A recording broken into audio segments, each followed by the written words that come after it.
Okay, this is problem number 13 on the section 10.1, 10.2 homework. And it says in a survey of 42% of respondents stated that they talked to their pets on the telephone. What a funny problem.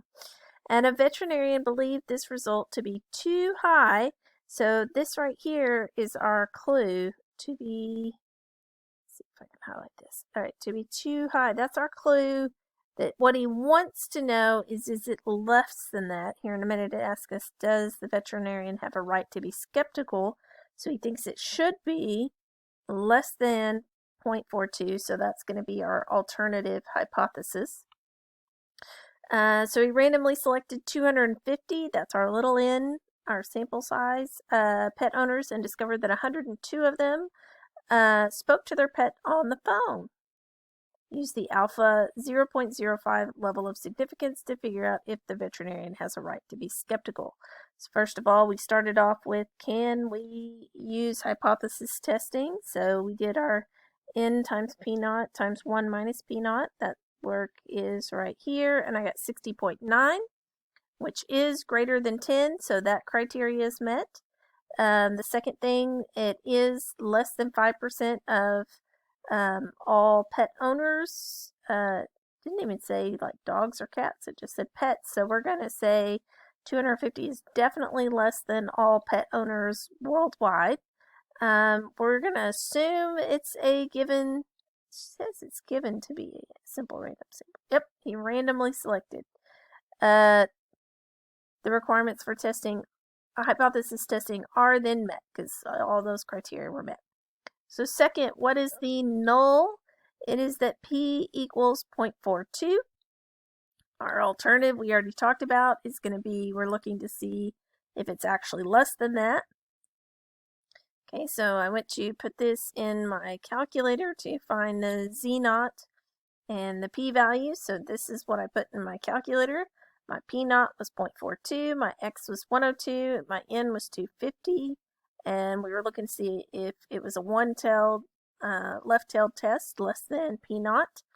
And then here was my outcome. My calculator spit out that it was z value to 2 decimal places, negative 0.38. And then our p-value, not our p-hat, but our p-value is to 3 decimal places, 0.350. And so is that less than our alpha? What is alpha? 0.05. So 0.350 is our p-value. Is that less than alpha? 0.05, right? Yeah. And so that would be a no. And so we do not reject the null, which means we will not have sufficient evidence. So,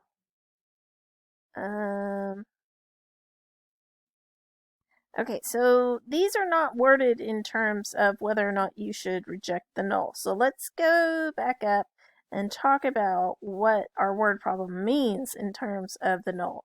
Our null was that it really is about 42% of people really do talk to their pets. He thought it would be less than that. But we did not reject the null, which is a fancy way of saying basically we accept the null. It really is about 0.42% of the population really does talk to their pets. So let's see what our options are here. Does he have the right to be skeptical? So this is basically saying, is it less than 0.42? Well, we said no. We said it really is at about 0.42. So that's true. He does not have the right to be skeptical. So it could be A. This one we don't agree with because we said he does not have a right to be skeptical. It's not this one because this one has a right to be skeptical. So it's either A or D. Let's keep reading. This one, there is not sufficient evidence. There's that not So I think it's going to be that one. Oh, but this one is also there's not sufficient evidence. Okay, so the difference here is this one is less than 42%. This one is that the true proportion is 42%. So we said there's not sufficient evidence to say that it's less than. Remember, we did not reject the null, which is a fancy way of saying we went with our null answer. We accepted our null, and we basically rejected our alternative. You don't say it like that technically, but that's essentially what just happened. So our answer is A, because we essentially rejected the alternative and accepted the null, even though that's not really technically how you're supposed to say that. That's essentially what happened.